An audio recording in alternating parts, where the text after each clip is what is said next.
Hey guys, in today's video, I'm going to show you how I was able to get the Creality 4.2.7 silent motherboard and Ender 3 V2 display working on this CR10S Pro V2. Guys, if you're new to the channel, consider subscribing, turn on your notification bell, and leave some comments. I love reading the comments and do my best to get back to you guys as soon as I see them. So let's get into it. Why would you take the time to swap out the main board on your CR10S Pro V2 when the main board that it brings works just fine? And anyway, I was thinking about this for a long time. Why am I going to mess with this printer? It's working fine. It works really nice. But recently, I've been building these Ender 3 Pros, and I've installed the Creality silent board, the 4.2.7, and came across Miguel's professional firmware. And I got to tell you, the firmware is fantastic. So if you're not going to be running Clipper, or if you're going to wait like I am for the prices of the Raspberry Pis to come back down to some normal level, uh, you're going to have to find some type of a firmware that can fill the gap. And this firmware does just that for me. It's got fantastic features like tramming, which helps you quickly adjust your leveling wheels on your printer. Uh, you have universal bed leveling, or UBL, that creates detailed bed meshes of your build plate.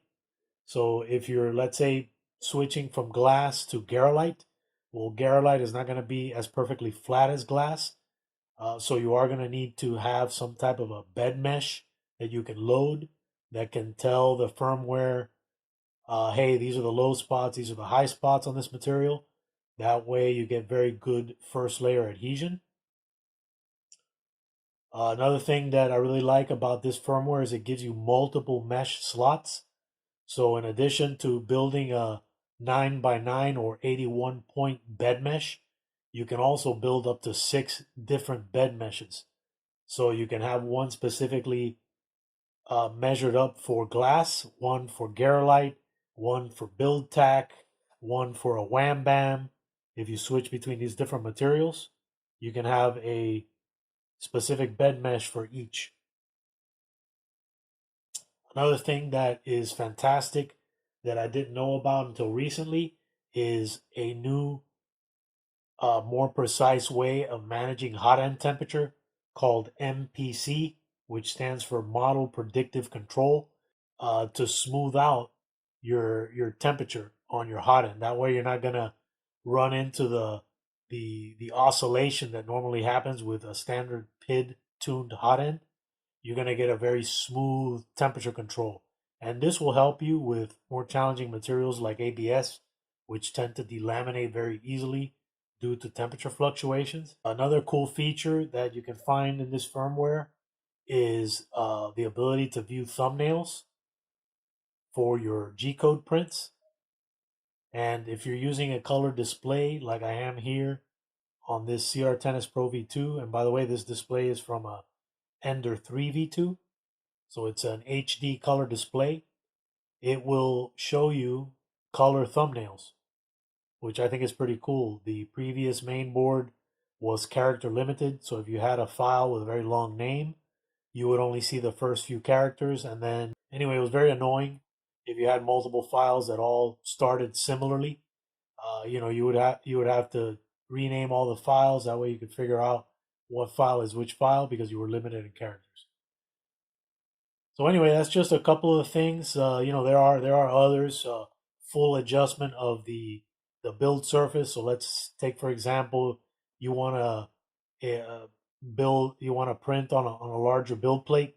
You can increase the bed size. You can increase the Z axis size without having to recompile the firmware. The only reason you would have to recompile firmware is, for example, if you wanted a hotter hot end temperature. But I'm going to include the firmware that I built for this particular machine in the video description. That way, if you guys are interested in a uh, firmware that's already set up to work on a CR10S Pro V2 using a 4.2.7 main board that is 300 degree C capable, that will be available in this firmware. Now you got to make sure if you're going to run temperatures above 240 that you are using an all metal hot end. Otherwise, you could damage your PTFE tube, and once that starts melting, it'll release some nasty fumes that could damage your lungs. So anyway, let's jump on the computer. I'll show you the schematic that I created. I'll also link that in the video description, and then we'll take apart the bottom of the printer, and I'll show you how I wired it. All right, guys. So here are how the connections need to go. So what you're gonna have on the printer is once you get that header cable and the little header plug and install it on the cable end, you'll have the pins will be facing you, and you want to have the brown side. So the ribbon cable is going to have two ends to it, right? So the top part of the ribbon cable is going to have a brown wire on it. The bottom part of the ribbon cable is going to have a black wire. So you want it oriented with the brown side up, and I'll show you on the printer what I mean, but this is just to give you an idea so you can have this in your mind. So these are the pins here, and the way it gets connected is these three top pins that are that have this upside down L. So these three pins get joined together. So you can either join the pins like this on the header plug, or you can do like I did and just solder three little legs of wire, and then you're going to twist them together, and then you're going to combine them to just one single wire. And I'll show you when I take the bottom of the printer apart exactly what I'm talking about. But this is how the connections are going to go. So just start with the first set of pins, your hot end positive. So this goes to the heater cartridge, and then just make the connection to your board. You're going to do the same thing with the ground. Take your three grounds together, join them to one wire, and connect them to your negative lead for the heater cartridge.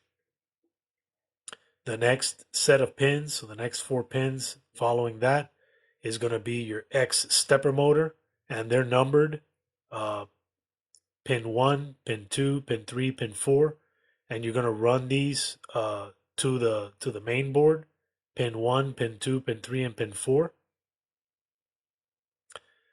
And what I recommend that you do is pick up some ribbon cable from Amazon that already has the stepper motor ends on them. And this is what I recommend to make your connections. I happen to have some spare ones, so that's the ones that I used. But just follow the diagram and you'll be able to get through it without any issue.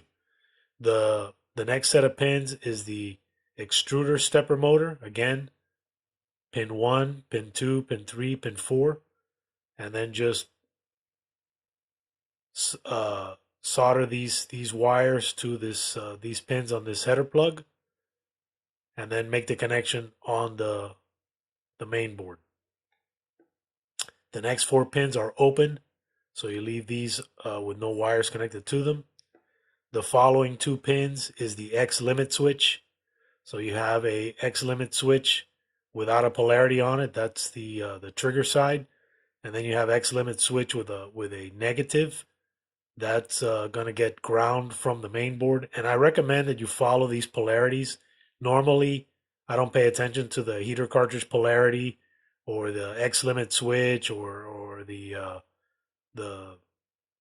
hot end probe polarity, because in most cases it doesn't matter. But the other end of this ribbon cable goes up to kind of like a little breakaway board on the CR10S Pro V2 that's located right underneath the factory location of the stepper motor for the X-axis. And this little breakaway board has a couple of components on it. I believe it's a transistor and a diode, but I'm not sure where those components are getting their power from on that breakaway board, and that's why maintaining the correct polarity is important. It may not matter, but that's just the route that I took.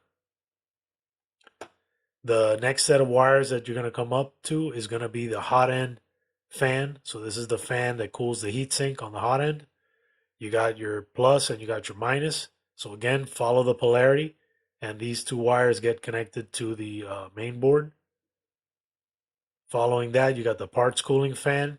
Got the yellow wire is positive.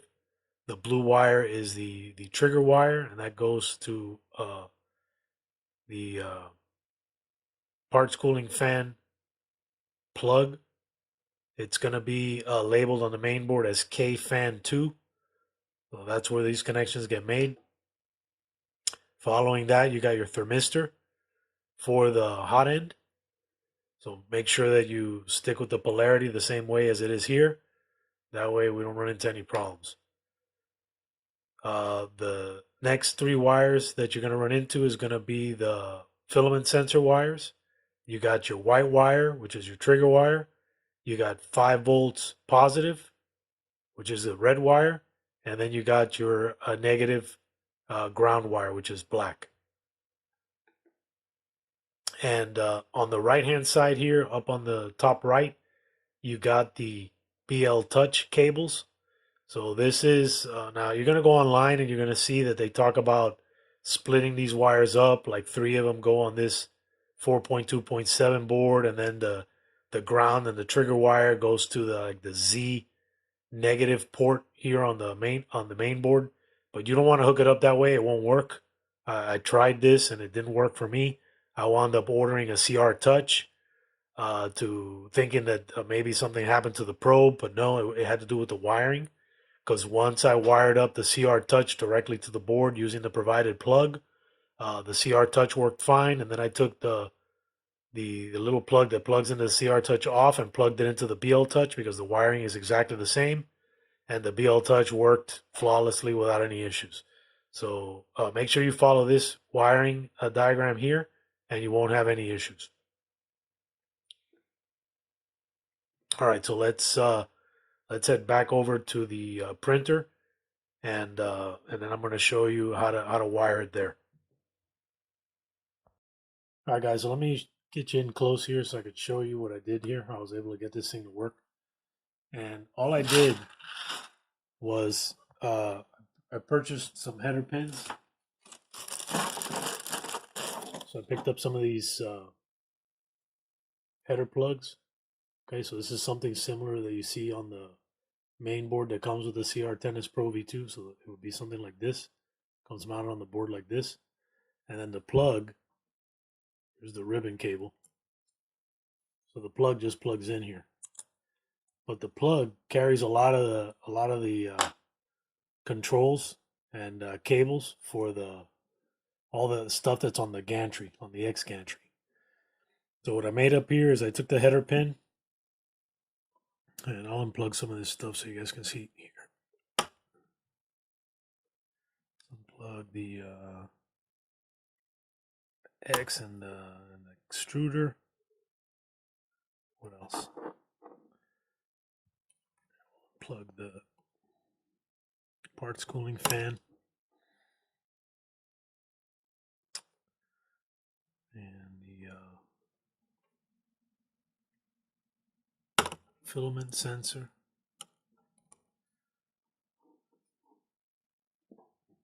The X limit switch.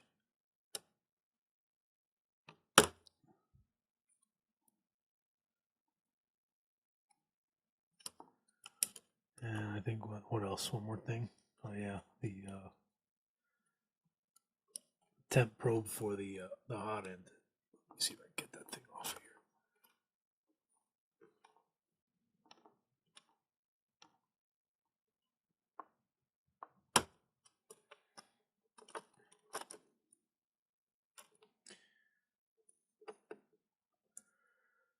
All right, I'm not going to take these cables off because they're already screwed on there. But so what you got here, you're going to look at the plug. You're going to look at the plug like this. So I'm going to plug this in here, like this. Okay, so you got the brown part of the ribbon cable facing up, the last wire, the black wire of the ribbon cable facing down. And this is how you're going to look at the plug. So I'm going to include a slide that shows you this.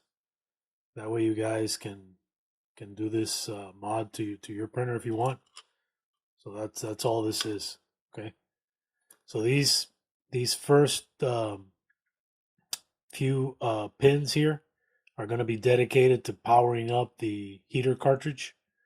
And again, I'll include the schematic so you guys can see it. I'll throw up a slide showing you this so you guys can see what I'm talking about. And then the two things that follow here, the two things that follow are the X stepper motor and then the extruder stepper motor. So it's the X stepper motor, then the extruder stepper motor, and then you got 4 pins right here that are not used. So you skip those 4 pins. And then the thing that follows it is the X limit switch. So that's the next set of wires, followed by the hot end cooling fan. So this is the fan that cools the heatsink on the hot end. Then you got the parts cooling fan, followed by the temperature probe for the hot end, and then finally the filament sensor. So whether you're running a stock filament sensor or aftermarket filament sensor, these are the cables for the filament sensor. So that's everything that's included on this plug. Now the ribbon cable has some extra wires on it. If you look at here, there's let me see if I can pan you guys back so you can see it a little bit better.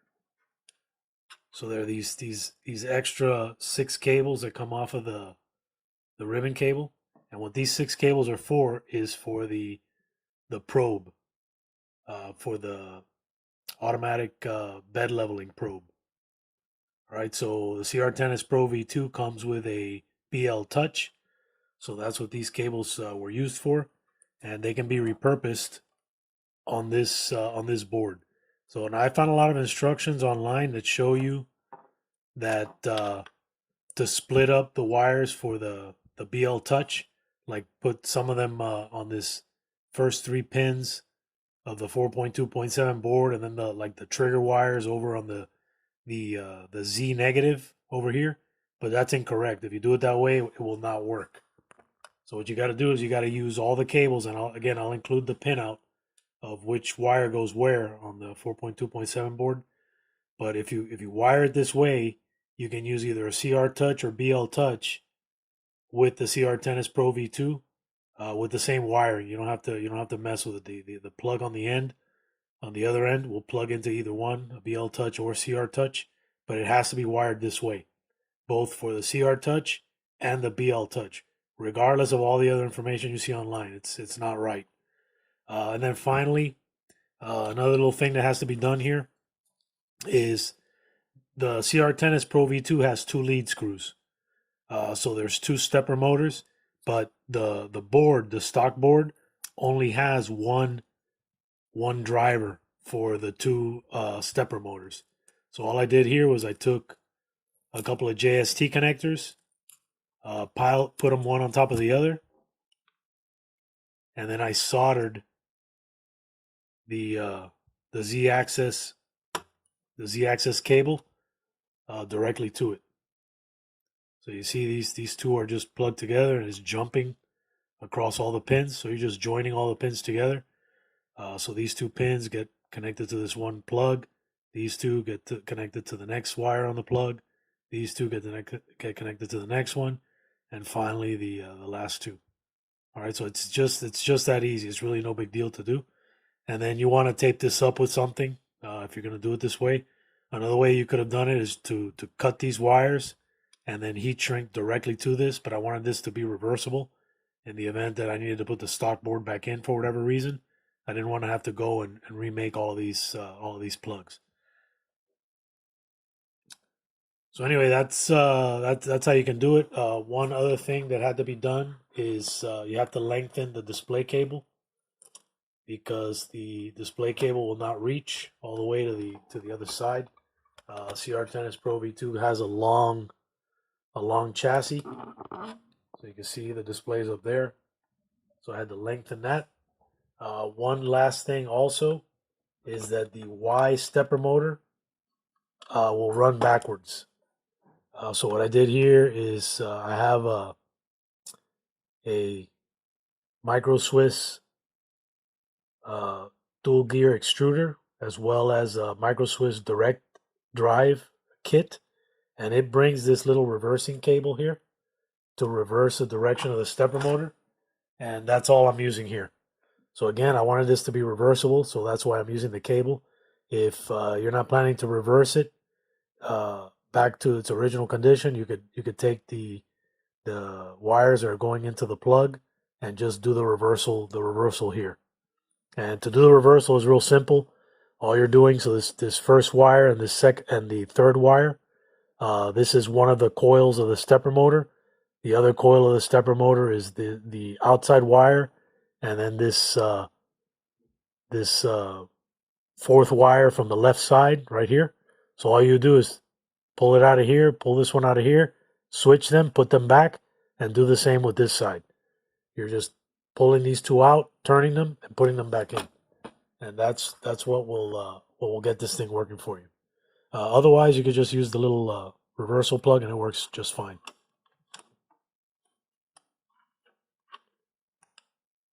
What else? Oh, the on the CR10S Pro V2, they use this little relay switch here to activate the heated bed, because it is kind of a bigger heated bed.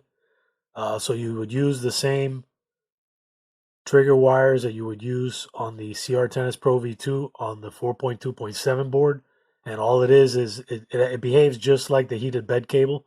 You got the red wire and you got the black wire, so just connect them to the heated bed port, and then it'll activate this relay. And pretty much that's it. I mean, it works great. Lastly, you're gonna need an adapter because the boards are different sizes. So if you look here, this is the original board, and you can see it's much bigger than the 4.2.7 board that's in here now. So what I did is I made up this little part here in on shape, and all this is an adapter that allows you to bolt up the 4.2.7 board into the space of the standoff pins for the original Creality 2.4 board that was included in the CR10S Pro V2. All right, guys, so let's hook this thing all back up, and I'll show you guys how it works. All right, so let's hook everything back up. So all I did here with this is I went ahead and I hot glued, put some hot glue on here. Actually, I think I missed the spot right here. Right there. And so I don't have to worry about taping this. So I'm gonna leave this. Yeah, I guess I can plug it in now. Yeah, let's plug it in now. So this is the dual lead screws. So this is the Z. All I'm gonna do is look on the board here. Z is the second from the right side, bottom up. It's the second one. So I'm just gonna plug that in. Next thing is I'm gonna plug in the X stepper motor.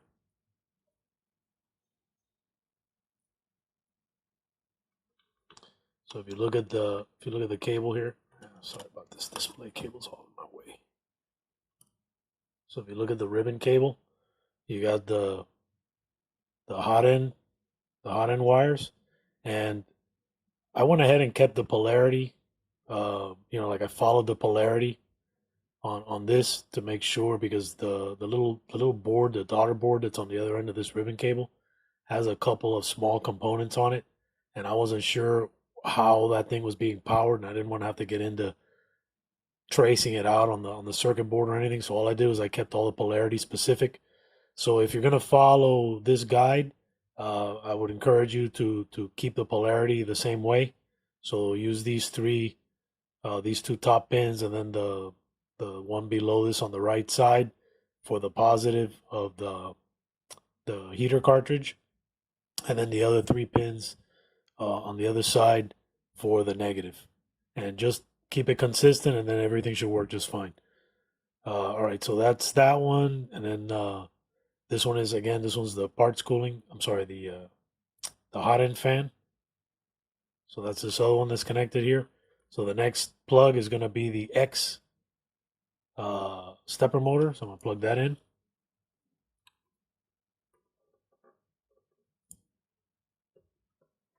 And then the next one is going to be the E stepper motor. And the board has markings on it. It'll have X, Y, Z, and E. So you just follow the marks on the board. Next one is going to be the X limit switch. So I'm going to plug in the X limit switch.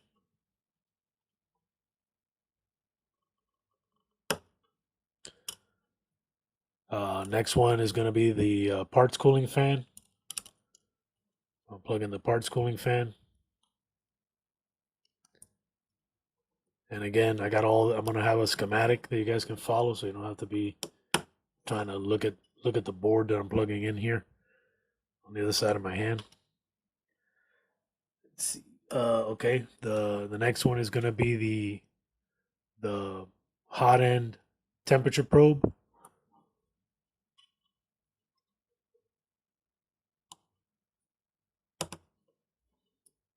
And then finally the filament sensor.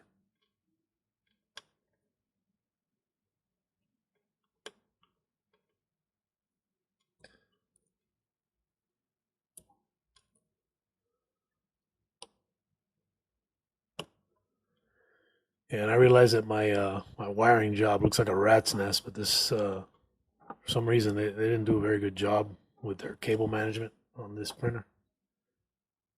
Let me get rid of this thing.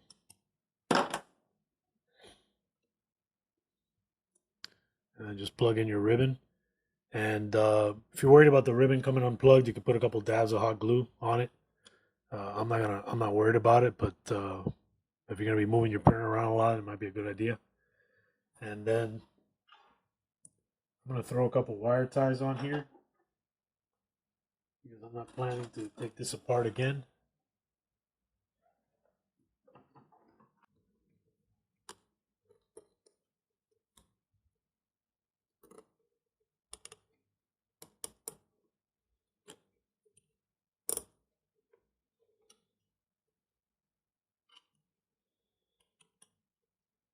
Yeah, it gets everything out of the way. And then lastly, the ribbon cable for the display. And there's you got to modify the cover a little bit to for this cable to have a way to get through the bottom chassis to where the display is, and I'll show you that in a second. And everything else lines up. I made sure that I designed the little standoff in such a way that the SD card and the USB, mini USB plug are lined up to the original location. So there's no problem there. All right, so now I'm just gonna put the cover back on. As you can see, the printer is huge. It's so big, it's crazy.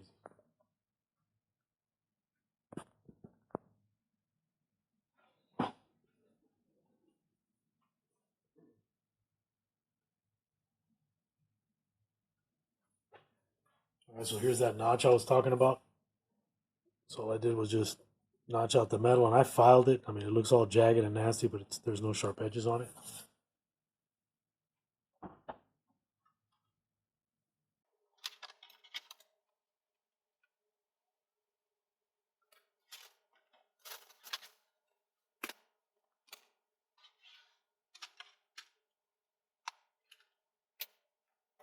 All right, so let me get you guys in close here so you guys can see.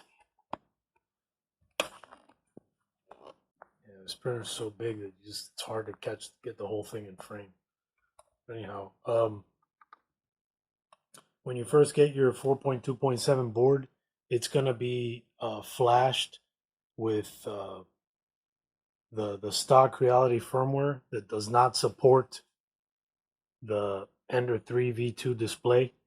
So if you happen to put everything together and you plug the display in and you're gonna go to test it and you turn it on and the display starts beeping like crazy, the only reason it's doing that is because there's no there's no support for the display to run off of the stock Creality firmware that comes loaded on that 4.2.7 board.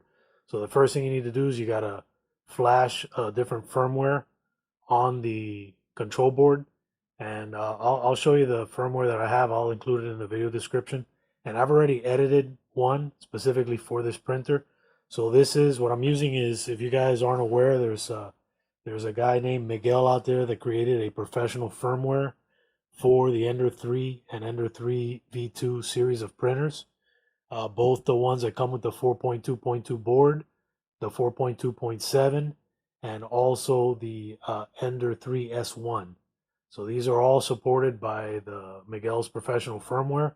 It's got a ton of features, and I highly recommend it. One of the biggest problems with the CR10S Pro V2 is the firmware.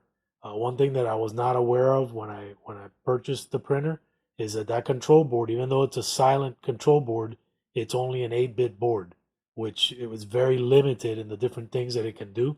But this 4.2.7 board has a 32-bit processor, so it's got a lot more computing power and a lot more storage space, so you can have a lot of cool firmware features on your printer. So now all the adjustment issues of the past, being able to do this, being able to do that, you can adjust everything with this firmware. So super cool. Let me turn it on. I'll show you.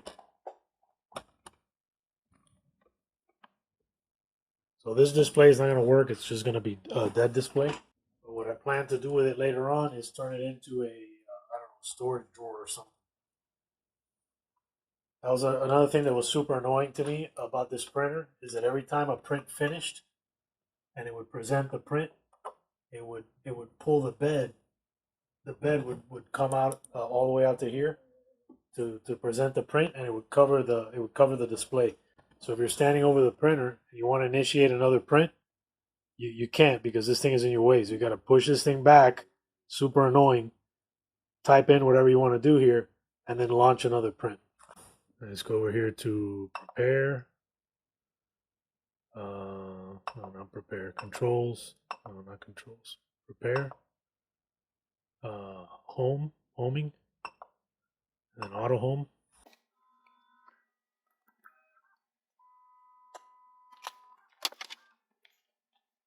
Another couple of things that I did recently to this printer is I was having all kinds of problems with cable management.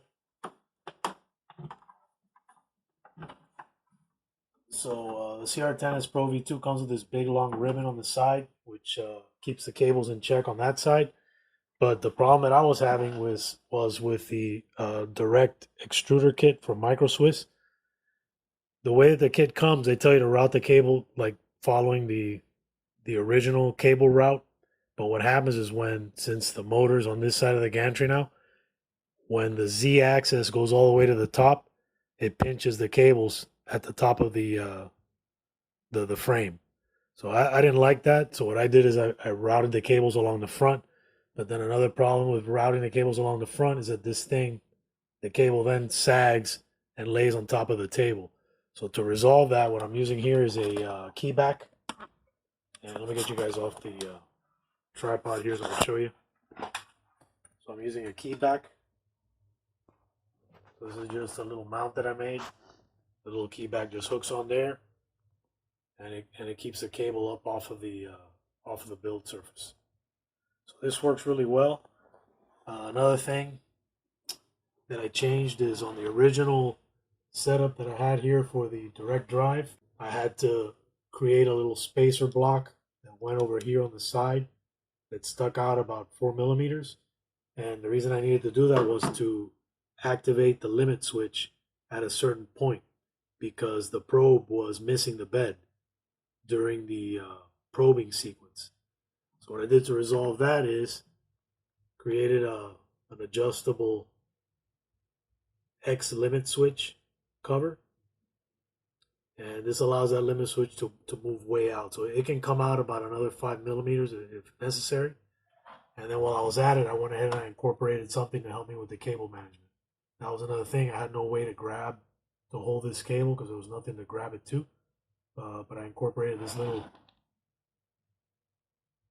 this little place for it on the cover, and it works pretty well. All right, guys. So let me show you some of the cool stuff that this thing does here.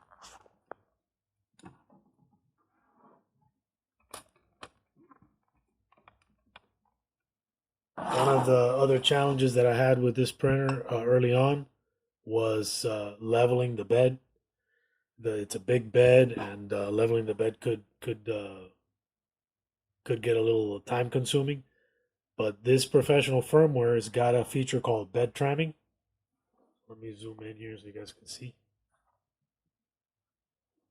And when you go over to the bed tramming and you activate it, so I'm gonna do the tramming wizard. It's gonna home, and then it's gonna probe right over each of the adjustment screws.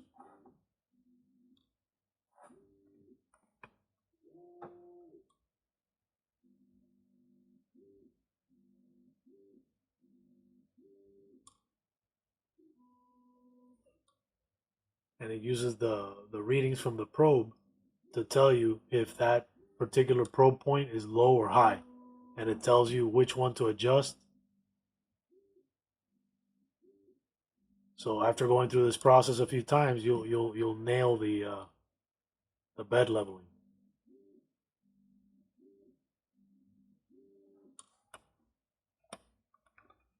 All right, so after it finishes, and I've already leveled it, so it's telling me that oh, okay, telling me the corners are not leveled. A knob adjustment, raise front left.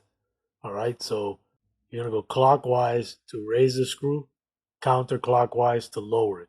So it's telling me corners are not level. Knob adjustment, raise front left. So I'm gonna turn this clockwise a little bit, and then I'm gonna run it again. So tramming wizard, just let it go through its point. I'll show you what the screen is doing. Pretty cool. So the first one that it measures is the reference, and then the ones that follow are referred back to this one. It's going to tell me to raise this some more. Corners are not level. Raise back left. Okay, back left. Raise it. All right, so to raise it, I'm going to go clockwise just a little bit. Start it again.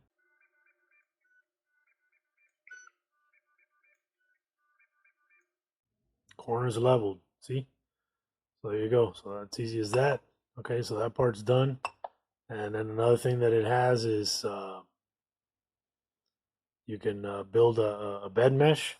And the cool thing is it'll build the bed mesh, and it'll store the bed mesh, and it'll load the bed mesh every time automatically before print even starts. So you don't have to mess around with adding any extra entries into your slicer or any of that. It does it for you.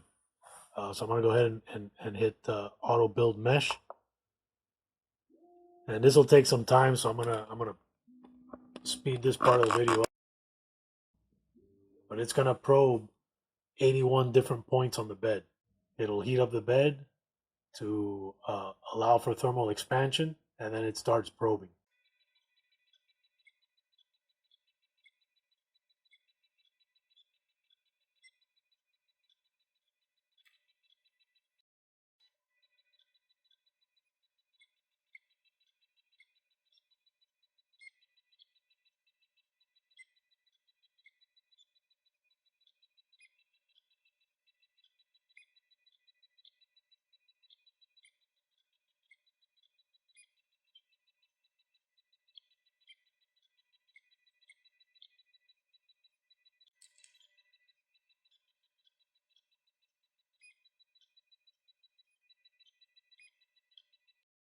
Once the bed mesh is complete, all you got to do is save it. So this gives you a visual of what your bed looks like.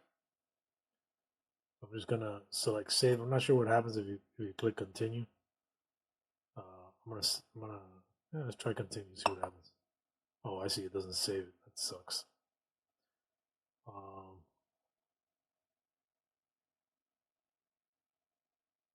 Continue. Should allow you to save it. Let me see. Store settings. And let me go back and look at that mesh.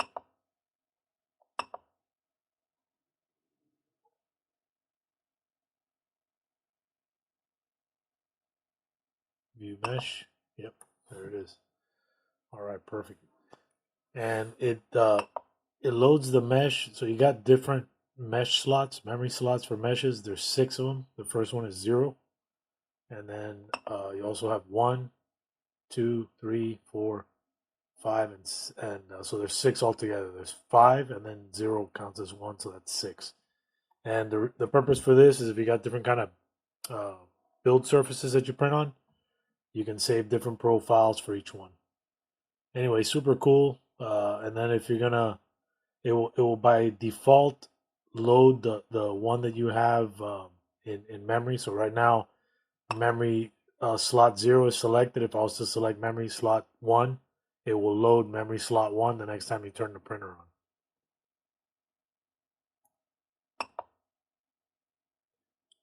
You got MPC Auto Tune. I've already done that. That applies an algorithm to the heating and cooling of the nozzle, and it makes for a much smoother line. So you're gonna have less temperature fluctuations using MPC.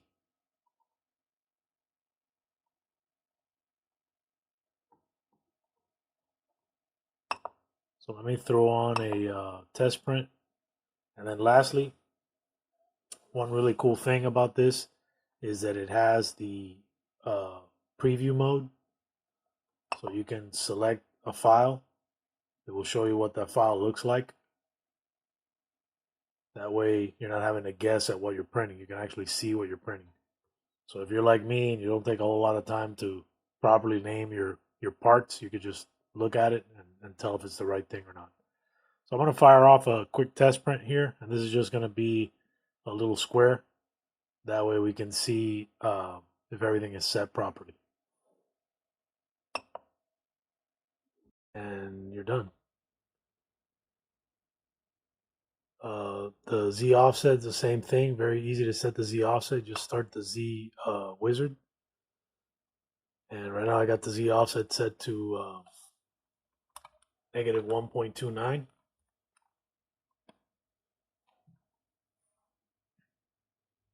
And what you could do is to set it, it's real easy. Just select Move Z to Home. And what it'll do is it'll show you the current Z offset.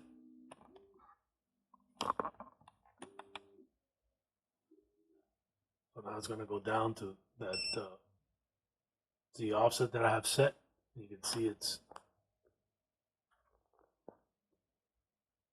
real close. And if you needed to adjust it, you can just go over here to the display, go down to Z offset, and as you move it, it's going to adjust it live. So you can move it up or down, and then once you got it dialed in, you go back to controls, and you store the settings. Other things that you can change here is this particular firmware, and I'll include this firmware in the video description. I got it set up to have a max hot end temperature. Make sure that you have an all metal hot end before you use this. So it's maxes out at 300. See it there? And then another thing that I did too is increase the max bed temperature up another 10 degrees. So the max bed temperature now is 120.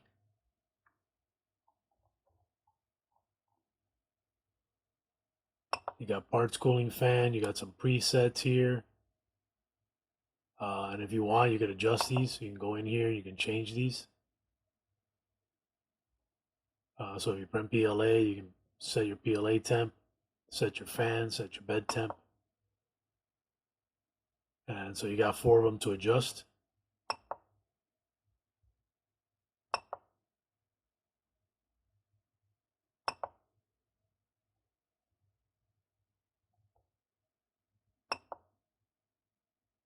And when you go over to the advanced area, in advanced you have the mesh leveling.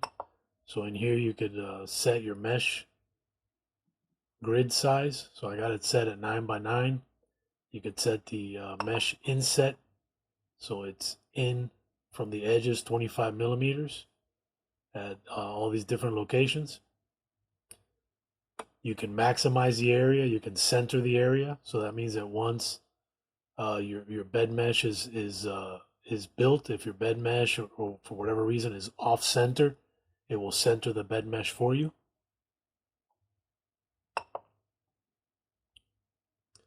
You can change your fade height. You can set to level before each print, or you can just leave it as using the stored bed mesh every time when it boots up. You got bed tilt, tilt mesh. I'm not sure what smart filling is. I want to have to check out that one. But if you wanted to edit your mesh, you can click on edit mesh and go to each different mesh point. It'll tell you. So right now, my first coordinate, which is 0, 0, I got a Z of plus 58 front left corner. So let's say I want to go to the center of the bed. I can type in, let's see here. Okay, that's 8. So it'll be about 4, 4 and 4. And that's my Z offset in the center of the bed. It's plus 34. And then if you wanna go to that position, you can select move to probing position, and it'll take the hot end to that location. Anyway, super cool. What else can I show you? Oh, that's another thing too. So this one uses MPC for the hot end tuning, and it's like a special algorithm that it uses to smooth out the fluctuation of the hot end. Normally the hot end would pulse on and off, on and off, on and off to try to maintain temperature.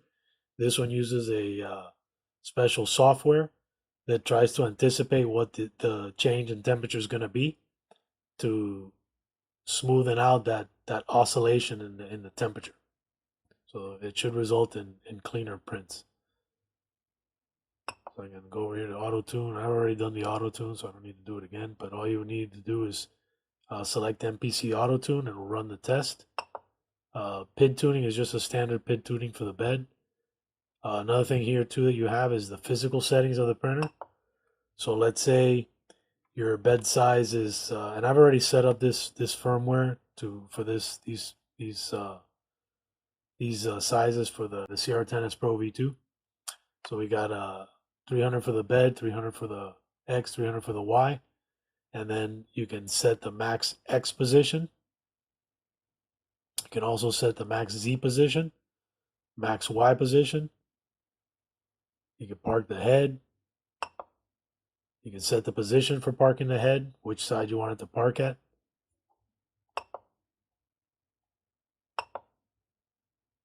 And you can change the toolbar. So it'll display certain things here at the bottom. That's the toolbar setup.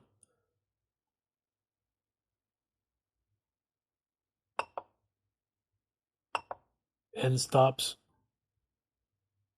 Tells you if it's triggered or if it's open. Printer status. If you printed a job, it'll tell you what job you printed. Oh, another cool thing too is, all right, so you can enable and disable the sound. You can lock the screen. You can set auto power loss recovery. You can set it on.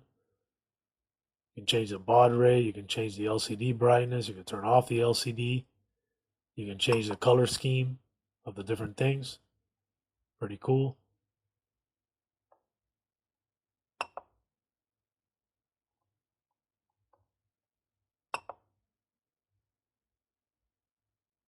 And let me see.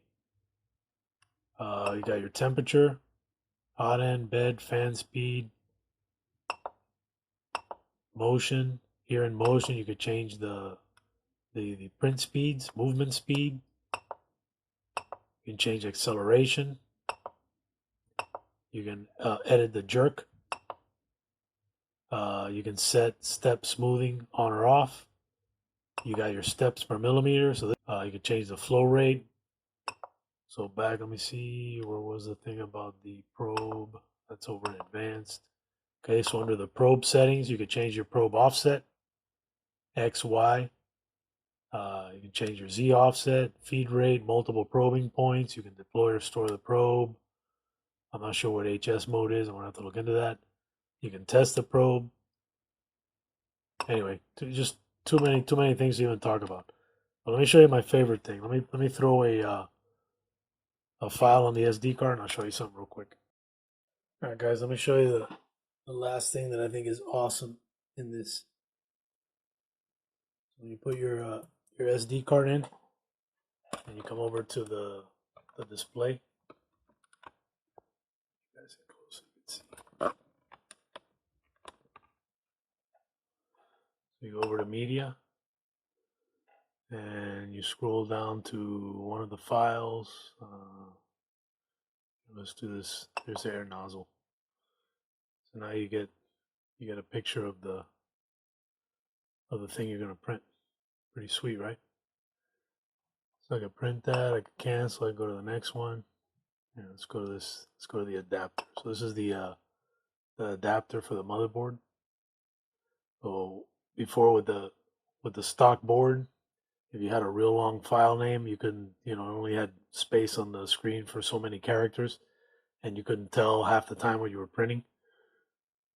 But anyway, yeah, I like this. I like this a lot. All right, this is the first thing that I print. I haven't printed anything with this, so I'm gonna home it first.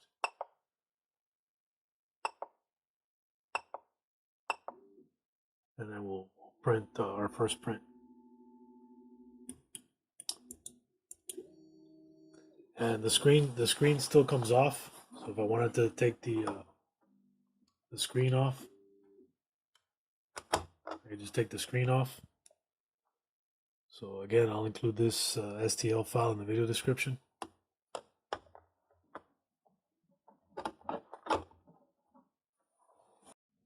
Okay, one more thing I wanted to show you is in the back here, I got this little standoff that I made for this printer. And the reason I needed that is when the Y-axis goes back, that cable was catching the aluminum extrusion in that back corner. So by having that standoff there, it alleviates that issue. So you guys have a CR10S Pro V2. Keep an eye out for all these downloads. I'll have them free in the video description. Alright guys, that wraps up this video. If you're new to the channel, consider subscribing. Turn on your notification bell. And leave me some comments. I love reading the comments. And do my best to get back to you guys as soon as I see them. Alright, this video is a wrap. Take care.